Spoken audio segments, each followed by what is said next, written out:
জামাত ইসলামীর আলেম এই দেশে বড় মাদ্রাসায় পড়ুয়া কোনো আলেম, এটা উনি নিজেও বলেন না।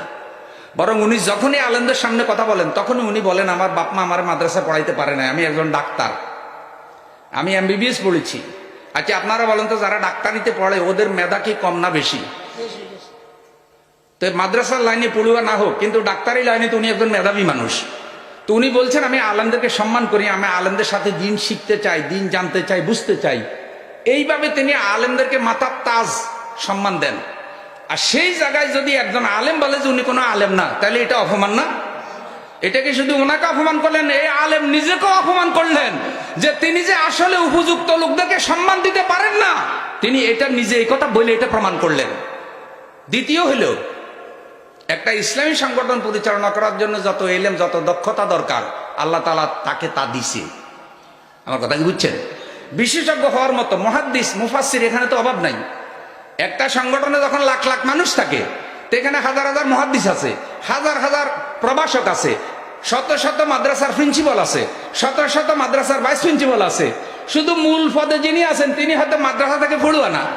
তো তিনি এইসব আলেমদেরকে লিডিং করার জন্য যতটুকু এলেম দরকার, আলহামদুলিল্লাহ তার অতটুকু এলেম তাকওয়া ফরজগারি আছে। ইতিমধ্যেই বাংলাদেশের হাজার হাজার আলেম তার নেতৃত্ব গ্রহণ করেছে। কওমি মাদ্রাসায় হাজার হাজার আলেমের অন্তর তিনি জয় করেছে। আমাদেরকে একটু চোখ কান খোলা রেখে কাজ করা উচিত। সময়টা বড় টার্নিং পয়েন্ট, এই সময়ে কখনো ফাউল কথা বলা যাবে। আলেমরা দায়িত্বশীল হন। কারণ কোন কোন মুরব্বী আলেম এটাও বলে, বাংলাদেশে ইসলাম প্রতিষ্ঠা না হওয়ার জন্য, বাংলাদেশে কোরআনের শাসন প্রতিষ্ঠিত না হওয়ার জন্য 20 ভাগ পাবলিক দায়ী, 80 ভাগ আলেমরা দায়ী। ভাই আবার কেতন কন কেন? আবার কেতন কয় কথা। বাংলাদেশে ইসলাম প্রতিষ্ঠিত না হওয়ার জন্য 20 ভাগ হইল সাধারণ জনগণ দায়ী, আর 80 ভাগ কি? কেন দায়ী? আলেমরা আল্লাহর দিন প্রতিষ্ঠার জন্য ঐক্যবদ্ধ ভূমিকা এখনো রাখতে, আবার আলেমরা মিলাদ নিয়ে যতটা সচেতন, অন্যান্য ধর্মীয় কাজ নিয়ে যতটা সচেতন, কোরআনের শাসন প্রতিষ্ঠার জন্য আলেমদের অনেকের মধ্যে সেই সচেতনতা নাই। এবং আলেমরা ওয়ারাসাতুল আম্বিয়া হিসাবে আলেমরা যেই দায়িত্ব পালন করার দরকার, যদি ওয়ারাসাতুল আম্বিয়া হিসাবে আলেমরা সেই দায়িত্ব পালন না করে, তাহলে এই আলেমদের উপরও আল্লাহ নেতৃত্ব দেবে।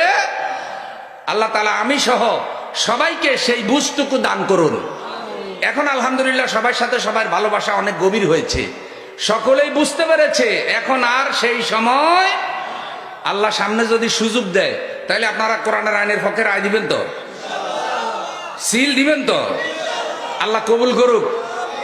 ভালো করে শুনেন, বিজয়ী হবে কি হবে না এটা জানেন কে? আমার দায়িত্ব হলে আমি পক্ষে রায় দিয়ে দেব। মুয়াজ্জিন মসজিদে আজান দেয়, মসজিদে সবাই আসতে পারে, মুয়াজ্জিন বলে আসসালাতু খায়রুম মিনান নাওম, ঘুমের থেকে নামাজ ভালো, ঘরের থেকে মসজিদ ভালো, একা থেকে জামাত ভালো, জামাতের জন্য মসজিদে চলো।